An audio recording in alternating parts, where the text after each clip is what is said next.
ಆತ್ಮೀಯ ವಿದ್ಯಾರ್ಥಿ ಮಿತ್ರರಿಗೆ ನಮ್ಮ ಯೂಟ್ಯೂಬ್ ಚಾನಲ್ಗೆ ಸ್ವಾಗತ. ಈ ದಿನದ ಒಂದು ತರಗತಿಯಲ್ಲಿ ನಾವು ಸೋಷಲ್ ಸೈನ್ಸ್ ಹಿಸ್ಟ್ರಿನ ಫಸ್ಟ್ ಯೂನಿಟ್ನಲ್ಲಿ advent of Europeans to India, ಭಾರತಕ್ಕೆ ಒಂದು ಯುರೋಪಿಯನ್ನರ ಒಂದು ಆಗಮನ, ಈ ಒಂದು ಪಾಠದ ಬಗ್ಗೆ ಇರತಕ್ಕಂತಹ MCQ ಪ್ರಶ್ನೆಗಳನ್ನು ಹೇಗೆ ಕೇಳ್ಬೋದು ಅಂತಕ್ಕಂಥ ಕೆಲವೊಂದು ಪ್ಯಾರಾಗ್ರಾಫ್ ಬೈ ಪ್ಯಾರಾಗ್ರಾಫನ್ನು ವಿಡಿಯೋವನ್ನು ನೀವು ಪಡ್ಕೊಳ್ತೀರಾ. ಇದು ಈ ಒಂದು ಪಾಠದ ಮೊದಲನೇ ವಿಡಿಯೋ ಆಗಿದೆ. ಇಲ್ಲಿ ನೀವು ಒಂದು ಫಸ್ಟ್ ಪ್ಯಾರಾಗ್ರಾಫ್ನಲ್ಲಿರ್ತಕ್ಕಂಥ 5 ಪ್ರಶ್ನೆಗಳನ್ನು ನಾವು ಈಗ ನೋಡ್ತಾ ಇದ್ದೀವಿ. ಫಸ್ಟ್ ಪ್ಯಾರಾಗ್ರಾಫ್ನಲ್ಲಿ ಏನು ಎಕ್ಸ್ಪ್ಲೇನ್ ಮಾಡಿದ್ದಾರೆ ನೋಡೋಣ. There were trade and commerce relations between India and Europe since ancient times. ಒಂದು ಪ್ರಾಚೀನ ಕಾಲದಿಂದಲೂ, ಈ ಏನ್ಸಿಯಂಟ್ ಟೈಮಿಂದನೂ ಇಂಡಿಯಾ ಮತ್ತು ಯುರೋಪ್ಗಳ ಮಧ್ಯದಲ್ಲಿ ಒಂದು ಕಾಮರ್ಸ್ ರಿಲೇಷನ್ಸ್ ಇದೆ, ಒಂದು ಕಾಮರ್ಸ್ ರಿಲೇಷನ್ಸ್ ಇದೆ. ವಾಣಿಜ್ಯ ವ್ಯವಹಾರದ ಸಂಬಂಧ ಇದೆ, ವಾಣಿಜ್ಯ ವ್ಯಾವಹಾರಿಕ ಸಂಬಂಧ ಇದೆ, ಹೌದಾ? ವ್ಯಾವಹಾರಿಕ ಸಂಬಂಧ ಇದೆ. There was a great demand for Indian spices like pepper, cardamom, ginger and many other spices in the Europe. ಈ ಯುರೋಪ್ನ ಮಾರುಕಟ್ಟೆಯಲ್ಲಿ, ಈ ಯುರೋಪ್ನಲ್ಲಿ ಭಾರತದಲ್ಲಿ ಬೆಳೀತಕ್ಕಂತಹ ಸ್ಪೈಸೀಸ್ಗಳೇನಿದೆ, ಯಾವ್ಯಾವುದು? ಪೆಪ್ಪರ್ ಇದೆ, ಕಾರ್ಡಮ್ಯಾಮ್ ಇದೆ, ಜಿಂಜರ್ ಇದೆ. ಇದರ ಜೊತೆಗೆ ಇನ್ನೂ ಅನೇಕ ಸ್ಪೈಸೀಸ್ಗಳೇನು ಭಾರತದಲ್ಲಿ ಬೆಳೀತಾ ಇದೆ, ಅದಕ್ಕೆ ಯುರೋಪ್ನ ಮಾರುಕಟ್ಟೆಯಲ್ಲಿ ಅದರದೇ ಆಗಿರ್ತಕ್ಕಂಥ ಗ್ರೇಟ್ ಡಿಮ್ಯಾಂಡ್ ಇದೆ, ಗ್ರೇಟ್ ಡಿಮ್ಯಾಂಡ್ ಇದೆ.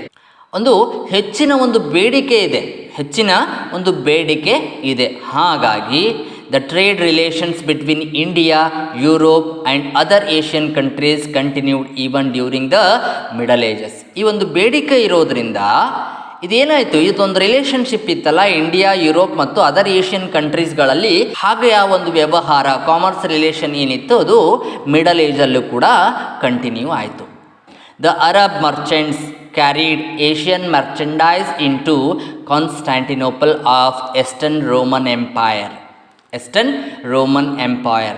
ಈ ಅರಬ್ ವರ್ತಕರು, ಅರಬ್ನ ವ್ಯಾಪಾರಿಗಳೇನಿದ್ದಾರೆ, ಅಲ್ಲಿ ಬಿಸ್ನೆಸ್ ಮಾಡ್ತಕ್ಕಂಥವ್ರು, ಅವ್ರೇನು ಮಾಡ್ತಾಯಿದ್ರು, ಭಾರತದಲ್ಲಿ ಸಿಗ್ತಕ್ಕಂತಹ ಈ ಸ್ಪೈಸೀಸ್ಗಳನ್ನು ಕೊಂಡುಕೊಂಡು ರೋಮನ್ನ ಎಂಪೈರ್ ಆಗಿರ್ತಕ್ಕಂತಹ ಕಾನ್ಸ್ಟ್ಯಾಂಟಿನೋಪಲ್ಗೆ ತರ್ತಾಯಿದ್ರು.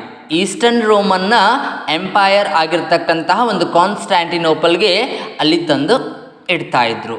ಅಲ್ಲಿಂದ from these, Italian merchants would buy these goods and then sell them in European countries. ಅಲ್ಲಿಂದ ಈ ಇಟಾಲಿಯನ್ ಮರ್ಚೆಂಟ್ಸ್ಗಳೇನಿದ್ದಾರೆ, ಇಟಾಲಿಯನ್ ವ್ಯಾಪಾರಿಗಳೇನಿದ್ದಾರೆ, ಇವರು ಈ ಗೂಡ್ಸ್ಗಳನ್ನು ಪರ್ಚೇಸ್ ಮಾಡಿಕೊಂಡು ಅವ್ರು ಮತ್ತೆ ಎಲ್ಲಿ ಅದನ್ನು ಪುನಃ ಮಾರ್ತಾಯಿದ್ರು? ಯುರೋಪಿಯನ್ ಕಂಟ್ರೀಸ್ಗಳಲ್ಲಿ ಮಾರ್ತಾಯಿದ್ರು. ಏಷ್ಯಾನಿಂದ ಯಾರು ತರ್ತಾಯಿದ್ರು? ಭಾರತದಿಂದ ಅವುಗಳನ್ನು ತರ್ತಕ್ಕಂಥವ್ರು ಯಾರು? ಅರಬ್ರು. ಅಲ್ಲಿಂದ ಈ ಕಾನ್ಸ್ಟ್ಯಾಂಟಿನೋಪಲ್ನಿಂದ ಅವುಗಳನ್ನು ಕೊಂಡುಕೊಂಡು ಮಾರ್ತಕ್ಕಂಥವ್ರು ಯಾರಾಗಿದ್ದರು? ಇಟಾಲಿಯನ್ಸ್ ಆಗಿದ್ರು. ಹಾಗಾಗಿ ಇದೆಲ್ಲ ವ್ಯವಹಾರಗಳು ಎಲ್ಲಿ ನಡೀತಾ ಇದ್ದು? ಕಾನ್ಸ್ಟ್ಯಾಂಟಿನೋಪಲ್, ಹೌದಾ? ಈ Constantinople was thus the centre of international trade. ಹಾಗಾಗಿ ಇದು ಇಂಟರ್ನ್ಯಾಷನಲ್ ಟ್ರೇಡ್ ಅಂತ ಕರೆಸ್ಕೊಳ್ತು, ಇಂಟರ್ನ್ಯಾಷನಲ್ ಟ್ರೇಡ್ ಆಗಿತ್ತು. ಯಾಕಂದರೆ ಎಲ್ಲ ವ್ಯವಹಾರಗಳು ಅಲ್ಲಿಂದಾನೇ ನಡೀತಾ ಇತ್ತು, ಎಲ್ಲ ವ್ಯವಹಾರಗಳು ಅಲ್ಲಿಂದನೇ ನಡೀತಾ ಇತ್ತು. ಹಾಗಾಗಿ and thus considered as the gateway of European trades. Thus it is considered as the gateway of European trades. ಕಾನ್ಸ್ಟ್ಯಾಂಟಿನೋಪಲನ್ನು gateway of European trade ಅಂತ ಕರೆದರು, gateway of European trade ಅಂತ ಕರೆಯಲ್ಪಡ್ತು. While Arab merchants had gained monopoly over the trades in Asian countries. ಈ Asian ಕಂಟ್ರೀಸ್ನಲ್ಲಿ ಆಗ್ತಕ್ಕಂಥ ಈ ವ್ಯವಹಾರದಲ್ಲಿ ಅವರು ಹಿಡಿತವನ್ನು ಸಾಧಿಸಿದ್ರು.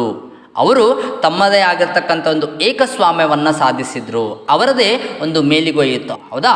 ಮೊನೋಪೊಲಿ over the trade in Asian countries. And Italian traders had gained monopoly over the trade in Europe.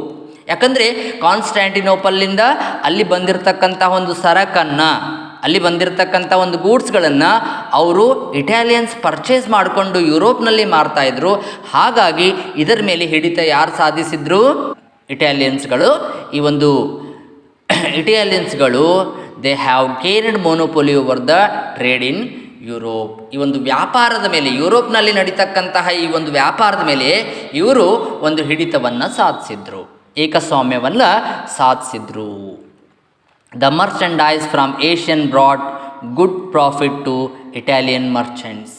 ಈ ಒಂದು ಏಷ್ಯಾದಲ್ಲಿ ಸಿಗ್ತಕ್ಕಂಥ ಒಂದು ಸರಕುಗಳೇನಿದೆ, ಮರ್ಚೆಂಡೈಸ್ಗಳೇನಿದೆ, ಇದರಿಂದ ಈ ಒಂದು ಇಟಾಲಿಯನ್ಸ್ಗಳಿಗೆ ಒಂದು ಉತ್ತಮ ರೀತಿಯಲ್ಲಿ ಒಂದು ಪ್ರಾಫಿಟ್ ಆಗ್ತಾ ಇತ್ತು, ಉತ್ತಮ ರೀತಿಯ ಪ್ರಾಫಿಟ್ ಆಗ್ತಾ ಇತ್ತು. ನೋಡಿ, ಈ ಒಂದು ಪ್ಯಾರಾಗ್ರಾಫ್ನಲ್ಲಿ ಅವರು ಕೇಳಬಹುದಾಗಿರ್ತಕ್ಕಂತಹ ಪ್ರಶ್ನೆಗಳು ಯಾವ ರೀತಿಯಾಗಿರ್ತಾ ಇದೆ, MCQ ಪ್ರಶ್ನೆಗಳು ಬರ್ತಾ ಇದೆ. ಹಾಗಾದರೆ ಮೊದಲನೇ ಪ್ರಶ್ನೆ ಏನು ಕೇಳಬಹುದು? What was the relationship between India and Europe? What was the relationship between India and Europe? India and Europe had the relationship for trade and commerce since ancient time.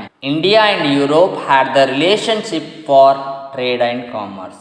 It is trade and commerce. Okay, then we will guess the second question. We will see what was in great demand in the European market. What was in great demand in European market? ಈ ಒಂದು European ಮಾರ್ಕೆಟ್ನಲ್ಲಿ ಯಾವುದಕ್ಕೆ, ಭಾರತದ ಯಾವ ಒಂದು ಸಾಮಗ್ರಿಗಳಿಗೆ ಹೆಚ್ಚಿನ ಒಂದು ಬೇಡಿಕೆ ಇತ್ತು?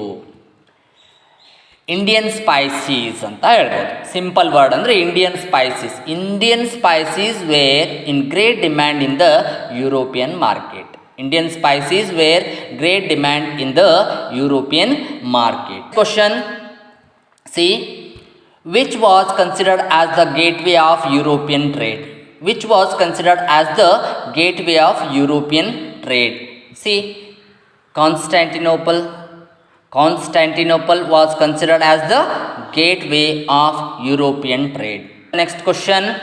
See, why the Constantinople was considered as the gateway of European trade? Why the Constantinople was considered as gateway of European trade? The Constantinople was considered as the gateway of European trade because dash. Like this also he can ask. The answer is because it was the center of international trade. Because it was the center of international trade. So it is called as the gateway of European trade. It is called as gateway of European trade. So we will see the next question. What are the next question? It will be asked in the next paragraph.